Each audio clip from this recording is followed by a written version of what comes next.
With us, you start having not playing cards. cards. Right now, you don't. I'm very You're playing serious, cards. Mr. President. You're I'm playing very cards. serious. You're I'm gambling the with the president lives in of war. millions of people. You're gambling with World War III. You're gambling with World War III. Now, let's put time and manner aside. Is Trump in the right place? We are flirting with a major military situation. The question is this dynamic making it more or less likely, right? So after this, there's only one person who was happy today, and you have to get your head around, what does this mean? That the only person who was happy today was Putin.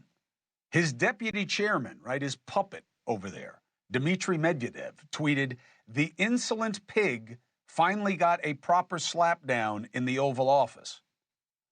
Let's bring in Trump's former U.S. Special Representative for Ukraine negotiations and former ambassador to NATO, Kurt Volker, who's helped me understand this situation many times over. Ambassador, thank you for joining me tonight.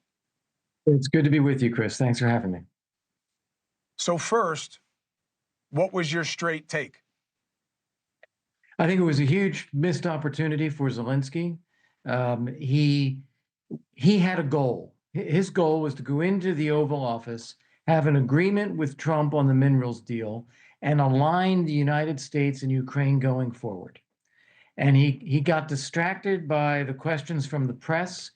He wanted to bring up the idea of security assurances and say why that's important, which it is, but he did it in front of the media.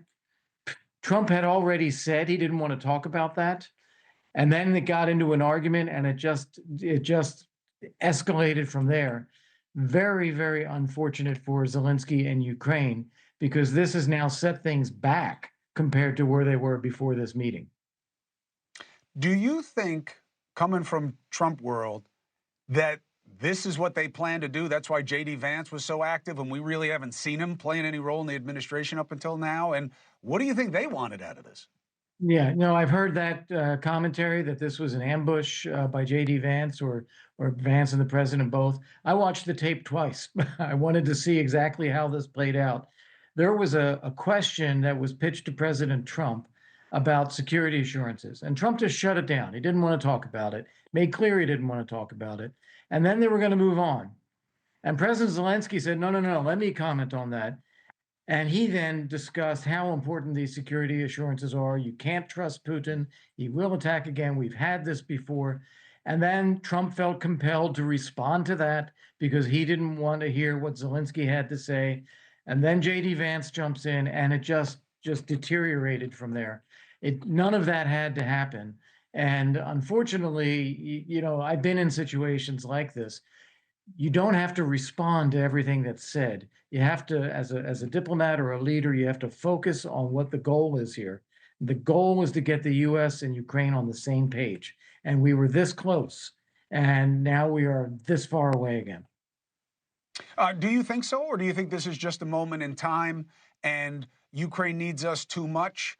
And Trump does not want Russia to take its, let's say, enthusiasm about this moment and use it to try to move the lines on the battlefield a little bit more, right? Because if Putin decides to act on his excitement over this event, then what happens? Yeah, well, Putin has been throwing everything he's got at Ukraine anyway. So he'll launch air raids again tonight. He'll do them again tomorrow night. He will have soldiers, rush at the artillery and the drones on the battlefield and see how many get killed and see how many advance. Putin's just going to keep this up.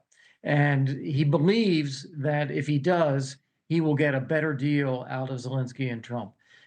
Getting the U.S. and Ukraine aligned around a minerals deal, but then it's not the only document we'll ever sign. There'll be more things that follow. This was starting to worry Putin. Now they're rejoicing in the Kremlin. And if you look at what's on RT, what's in Telegram, what Medvedev had to say that you showed, they're gleeful in Moscow because they see this. And I think it was all entirely avoidable. Hey, thanks for watching. Go to joinnn.com to find NewsNation on your screen. And don't forget, click the red subscribe button below to get more of NewsNation's fact-driven, unbiased coverage.